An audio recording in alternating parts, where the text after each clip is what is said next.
Avokat, ka pasur një përplasje në fakt mes kryeministrit Rama dhe institucionit të PKH-s, se madje Rama i ka cilësuar ata si jo etik dhe i ka akuzuar se kanë dashur të futen në kryeministri me pistolet. Si e gjykoni këtë lloj përplasje? Çfarë fshihet në fakt mbrapa kësaj përplasje?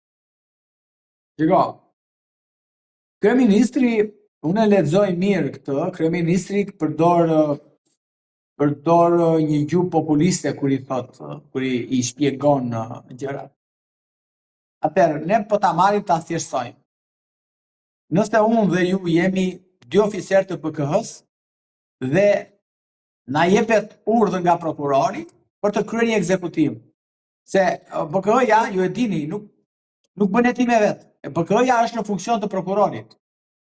Dhe prokurori thotë, ju do shkoni në X institucion, qoftë ky dhe kryeministria, për të kryer një ekzekutuar një vendim gjykate. Që brenda në atë vendim gjykate mund të jenë shumë pika, mund marrë dosje të këqyr, dosje të këqyra te këtë. Tani ku shkonte dera kryeministrisë, pa dyshim që ata s'mundin në pistoleta tek porta jashtë atij, as tek rrënje tek ajo, më fal, tek pema atij jashtë. Detyrimisht me armë do futen brenda. Ku do t'i lënë?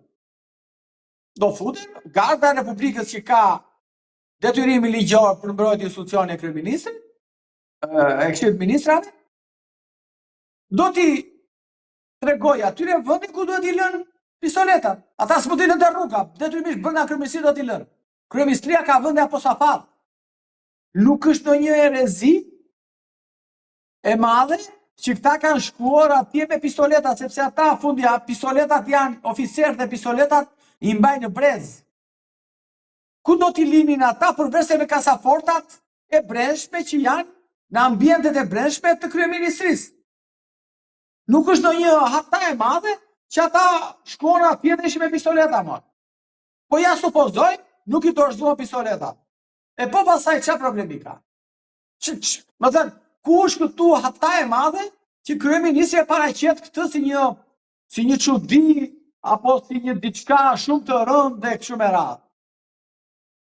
Këtu po kontrollojnë banesat për qytetarë, pse se shqetëson kryeministrin që kontrollojnë banesat qytetarëve nga policia pa urdhër prokurorie dhe gjykate. U fute policia si bandit nëpër banesa, nëpër përshëndetime pa leje, shkatërrojnë banesa të qytetarëve kështu me radhë. E kjo se shqetëson ka kryeministrin, e shqetëson ka kryeministrin fakti që 3, 4, 5 ose 10 oficerë PKH shkuan tek Këshilli i Ministrave dhe ata i kishin pistoleta tek kështu me radhë. Po çfarë janë këto muhabete? Nuk e shqetëson fakti kryeministri që te ajo zyra aty kanë një lloj banditësh, e kanë marrë, janë bërë investitor strategjik, e janë bërë, kanë marrë tendra e PPP. Kjo nuk e shqetëson ka kryeministri, por shqetëson ka se ata djem për të bërë një detyrë për mbushur një detyrë të tyre, kanë shkuar me pistoleta. Prandaj them që unë mendoj se kjo lloj qasje i shërben më shumë kryeministrit për populizmin e tij se sa për ka interes për publikun, për shkeljen e ligjit e kështu me radhë. Për sa i përket Akshit, ne nëse do t'i referohemi intervistës që ka dhënë zëvendës kryeministri zoti Arben Ahmetaj për kolegun tuaj Çim Peka, më kujtohet se ka thënë që Akshi është kopshti privat i familjes së kryeministrit. Dhe nisur nga këto, në atë periudhë filluan dikush anatemoi zotin Ahmetaj, zëvendës kryeministrin, dikush tjetër e mburte kështu me radhë, por ja që pas ka qenë e vërtet. Dhe padyshim që ato që ai ka thënë sot po na rezultojnë që kanë jo vetëm fjalë të vërteta, por këto që kanë më keq akoma se çka thën ai. Pra, nuk është keq, po që nga akoma më keq. Dhe fakti që aty janë përfshirë biznesmen dhe drejtor dhe drejtues policie, pra një policie, një drejtorie që është më e madhe në Republikë siç është kjo e Tiranës, zëvendës drejtori, dhe zëvendës drejtori kanë ndihmuar që të merren peng ose si do të rëmbehet një biznesmen, kjo e rëndon akoma më shumë situatën, jo vetëm penale, me ajo që i përket çështjes penale, por edhe për sa i përket edhe çështjes publike, duke marrë parasysh faktin që policia e shtetit është për të mbrojtur qytetarët dhe jo për t'i rrëmbyer dhe për t'i mbatur peng ata. Nuk është më habi tashmë që ne në këtë vend jemi mësuar që në çdo operacion të gjerë gjenden brenda dhe punonjës të përfshirë dhe punonjës policie. Patyshim unë nuk dua ta anatemoj policinë e shtetit, sepse sido që është ne kur gjendemi në vështirësi thirrim gjithmonë që në 29-ën. Dhe por unë dua ta ndaj policinë e shtetit, ata djemë dhe vajza të përkushtuar që paguhen aq sa paguhen, nga kupola drejtuese që është një organizatë tamam kriminale dhe i shërben krimit të organizuar. Pra, policia e shtetit, kupola e policisë së shtetit, për mua është një organizatë kriminale e cila i ka shërbyer dhe vazhdon të shërbej krimit të organizuar ose jo. Dhe kështu që faktet janë aty, provat janë aty, kjo që po them unë nuk është ndonjë gjë që qytetarët tashmë nuk e dinë, ata janë mësuar. Dhe kjo është sot situata, panorama e situatës qoftë politike, qoftë e rendit dhe sigurisë të vendit. Që të rrëmbesh një president në mes rrugës nga policia e shtetit, ndodhi me presidentin e Shqipërisë, ku gjithë bota, në sy të gjithë botës, u habit me Shqipërinë. Por kur rrëmbehet presidenti, ai biznesmeni që rrëmbyer me ndihmën e zëvendës drejtorit policisë, nuk është asgjë, ose është asgjë fare, është minimumi i minimumit që mund të bëj policia. E kështu që tashmë nuk ka më se ne të habitemi dhe të kërkojmë fajtorin diku tjetër, ne fajtorin dhe të gjithë ata të cilët e alimentojnë krimin, pra çdo ditë, qofshin me lajme, qofshin me lajme sekrete, konfidenciale kështu me këra, janë sot të kupolën e policisë së shtetit, ose në drejtues në institucionet e larta të këtij vendi. Prandaj që sot nuk është ndonjë gjë për t'u habitur, është një operacion i radhës. Prokuroria prandaj paguhen aq sa paguhen, që ata të kryen hetime, të kryen operacione, të kryen arrestime dhe padyshim pastaj atë në fund do ta vendosi gjykata sa fajtor janë, deri ku arrin masa e fajësisë dhe deri ku arrin veprimet e çdo kujt që është i pandehur. Unë nuk do të hyj fare fajësisë ose pa fajësisë së tyre. Unë po flas të kontekstin ku gjendet sot biznesi shqiptar që nuk guxon të marrë pjesë në një tender, ku gjendet sot policia e shtetit që në vend që ajo të jetë mbrojtëse e biznesmenit, ajo shkon dhe rrëmben atë. Kështu që unë nuk kam fare asnjë lloj, si thon, habie që gjendemi ne sot me arrestime të kësaj natyre dhe brenda këtyre arrestimeve ata që personat janë personat me funksionar publike kështu me radhë. Avokat, disa kohë më përpara në fakt u zhduk edhe Daniel Shima, ish zëvendës drejtori i Akshit. Dhe ai deklaroi që ka pasur një konflikt me, po themi, të dashurën e tij. A besoni në alibinë e tij apo ka qenë edhe ky si rasti i biznesmenit Geron Meçe, i cili u rrëmbye në bashkëpunim dhe me zëvendës drejtorin e policisë? Atëherë në atë periudhë u fol, por nëse do t'i referohemi dëshmisë përsëri të ish zëvendës kryeministrit, ai e ka përmendur këtë fakt.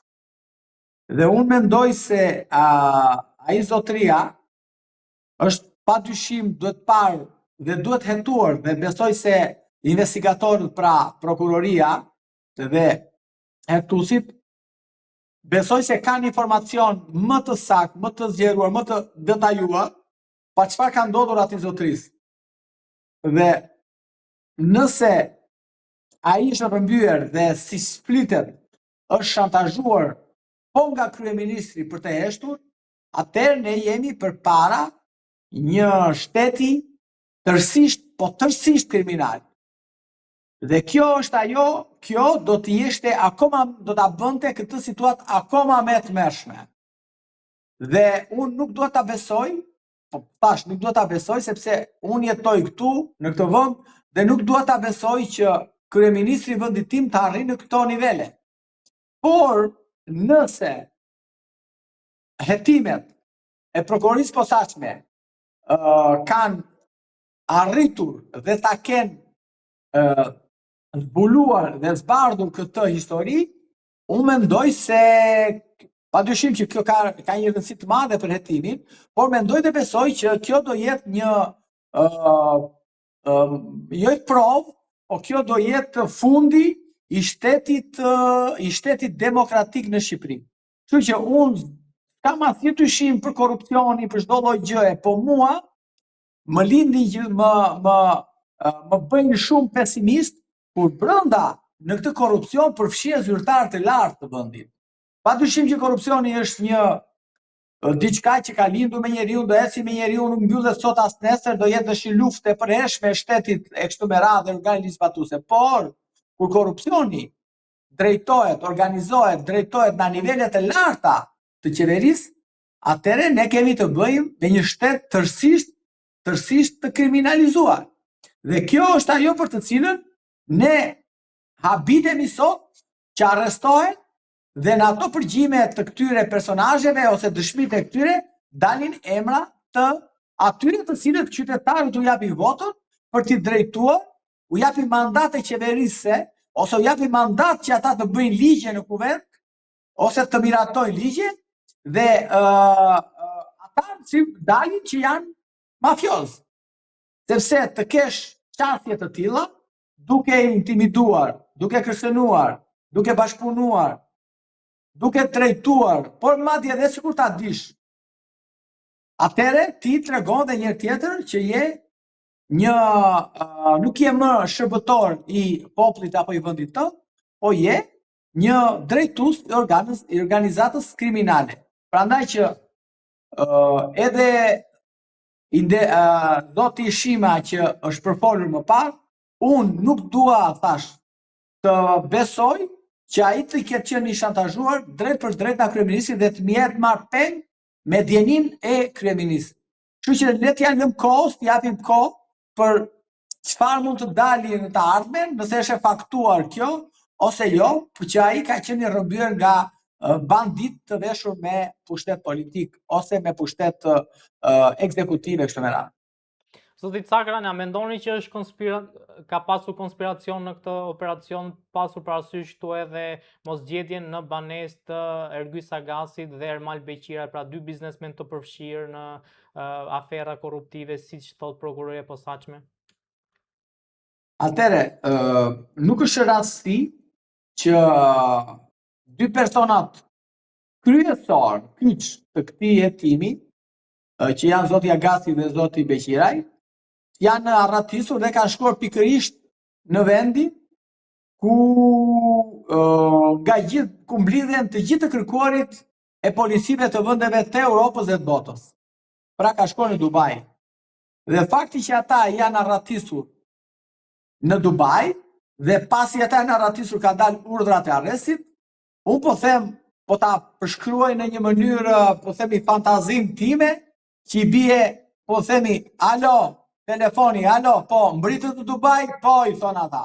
Atëherë ne do nxjerrim flet arrestet. Ja kështu është ky skenar. Alo, mbrita, nxjerrim flet arrestet. Kështu që kjo tregon edhe një herë dhe vërteton edhe një herë që organet tona ligjzbatuese dhe prokuroria e posaçme nuk është në nivelin e punës e lartësinë e saj, që të mbaj në mbikëqyrje personat të cilët kanë rrezikshmëri qoftë për prishjen e provave, qoftë për intimidim dëshmitarëve, po qoftë edhe për arratisje që t'i shtojnë drejtësisë. Pra, vërtetohet edhe një herë që prokuroria e posaçme SPAK-u tashmë është e dështuar tërësisht të punën e vet.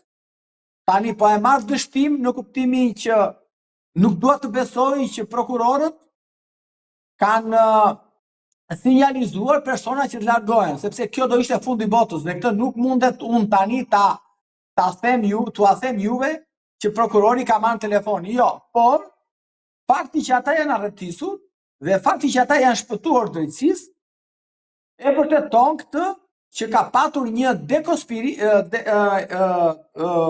dekonspiracion ose dekonspirim të aksionit, që ata kanë qenë në momentet e fundit të lirisë së tyre, pra që do shkonin në arrest me burg. Dhe kjo më bën çudi dhe habi që gjithmonë personazhet kryesor të një hetimi në Shqipëri largohen dhe kapen ose vendosen në masa sigurie persona të tjerë që janë dytësor dhe jo kryesorët në atë grup ose në atë grupim ose në atë grup kriminal, siç këta i quajnë. Kështu që mendoj se një punë krejtësisht e dështuar e organit të procedurës. Ka pasur dy kërkesa, në fakt një kërkesë nga Arion Veliaj që ishte drejtuar Këshillit Bashkiak për të folur lidhur me buxhetin bashkiak, po të njëjtën kohë ka pasur një thirrje të këshilltarëve bashkiak nga zonja Ogerta Manastiriu për të diskutuar përsëri për Këshillin Bashkiak. A duket që ka një përplasje mes Veliajt dhe Ramës lidhur me Bashkinë e Tiranës? Apo kjo është një lloj prapaskene underground për të bërë sikur këta po zihen? Kjo është një marrje peng. Bashkia e Tiranës është marrë peng tashmë nga qeveria. Pushtetet, duhet të dini diçka, pushtetet janë të ndara. Është cënuar rënd autonomia e pushteteve vendore, që është karta për autonominë e pushtetit vendor. Është e pa precedent që një deputete e majorancës të shkryejë rolin e kryetares së bashkisë. Është e pa precedent, po them.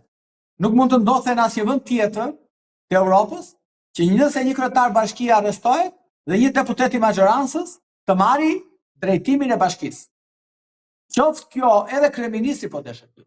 Vetëm në Shqipëri mund të ndodhi. Vetëm në Shqipëri mund të ndodhi.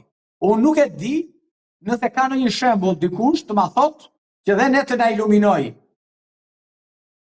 Bashkit janë të ndara nga qeveria. Pushteti vendor ose lokal është i ndarë me kushtetut me ligj nga qeveria, nga kryeministri. Ata mund të vetë qeverisen sepse kanë parlamentin e tyre, kanë departamentet e tyre, pra vetë qeverisja, prandaj thonë ligji për vetë qeverisje. Dhe ata aty kanë nën kryetar bashkie. Kur ndërkohë që kryetari i bashkisë është akoma i pa dënuar, kryetari i bashkisë është akoma i papajshëm, sepse nuk ka filluar procesi gjyqësor, nuk është dënuar me formë të prerë, dhe ai mund ta ushtrojë shumë mirë me urdhra, me letra, me telefonata, funksionin e kryetarit të bashkisë nga qelia. Sepse ligji ja lejon. Prandaj ligjvënësi ka vendosur në ligjin e kushtetutë që ndaj kryetarit të bashkisë nuk mund merret mas pezulluese. Dhe fakti që ligji e ka të shkruar e zezami të bardhë këtë, atëherë kryetari i bashkisë ka të gjithë të drejtën e tij, jo që u bë dhe një rrugtim, po deshet ju edhe kushtetues. Kur çështja shkoi në gjykatën kushtetuese, gjykata kushtetuese i dha të drejtë kryetarit të bashkisë, duke pretendimet e tij që ai mos të shkarkoj, pra nuk ka legitimiteti ta shkarkoj kush, pra ai është kryetar bashkie. Nuk mund të shkojë Orgert, asnjë Orgert tjetër e PS-s nuk mund të shkojë. Po thoj që në Shqipëri, kjo ajo Shqipëria e marr pe gjitha institucionet, dhe kështu që Orgerta, çfarë them unë tani, veprojnë sikur të jetë kryetare bashkie. Sepse nuk ka institucione. Ktu ajo po kryen një detyrë që të cilën po mban një funksion të cilën është në shkelje të plotë të ligjit dhe të kushtetutës. Dhe unë mendoni, nëse do kishte një kazri penal për atë zonjën, që ajo ushtron funksionin e kryetarit të bashkisë, ajo do të merrte në përgjegjësi penale Ogerta. Sepse ushtron një funksion pa ligj dhe pa të drejtë. Kjo është e vërteta. Ajo mund t'japi urdhra, mund të çat doj atyre palaçove që janë atje në Këshillin Bashkiak, ata palaço të gjithë. Ata që janë në Këshillin Bashkiak janë të gjithë palaço. Ja pa dinjitet. Sepse një jeni me dinjitet i thot stop, po. Stop zonjë, po. Bashkia këtu do vetë qeveriset sepse ligji ka 1, 2, 3 gjëra të shkruara ku e parashikon edhe mos pjesëmarrjen ose mos paraqitjen e kryetarit të bashkisë në detyrë. Kështu që për mua Bashkia e Tiranës sot që ne po flasim është marrë peng. Është marrë peng. Kjo është e vërteta.